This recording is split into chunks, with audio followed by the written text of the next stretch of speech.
What do you see for the future of this beyond the synergies? Is this something you see that the technology advances, or does it just become more accepted? Maybe a little bit of both. As far as, I don't know how far we got to go further as far as like the power output of these devices. I think we're in a pretty good place. Mm-hmm.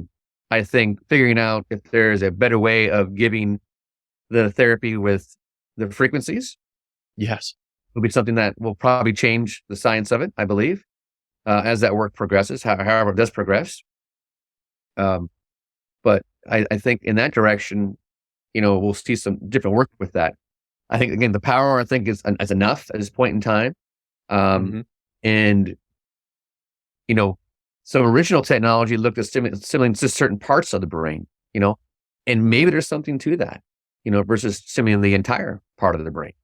Or maybe a way where these helmets are created where, we're going to focus on the occipital lobe today. And the way the helmet's made, you can put in your setup and be able to treat just that part of the brain. Yes. And not the rest of the brain. That would be interesting. Especially somebody that's had an injury to the optic chiasm in the back and, the vision issues possibly. So I think there'll be more of that going on, and acceptance is certainly the case. And, it'd be nice to end up at a psychiatry conference. People are talking about laser therapy for the brain, or what else can we use besides drugs, Yes. And at least there's a group called Integrative Medicine for Mental Health. I go to the conferences. I don't have any affiliation with them whatsoever, but I like them. Mm-hmm. And, I ran into this technology because of them. They want to provide, other things to consider besides taking prescription drugs. And of course, there's our time when drugs are needed. I understand that, but often they're not, and people don't know what else is out there.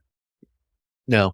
And that's the thing. I mean, we have this growing concern in this growing population that are dealing with things that impact the brain, whether that is depression, anxiety, or more forgetfulness, dementia, all these other neurodegenerative diseases. And we got to find better solutions, because the drugs are just not doing it. If they did it, we'd be healthier, but we're not. And and more toxic.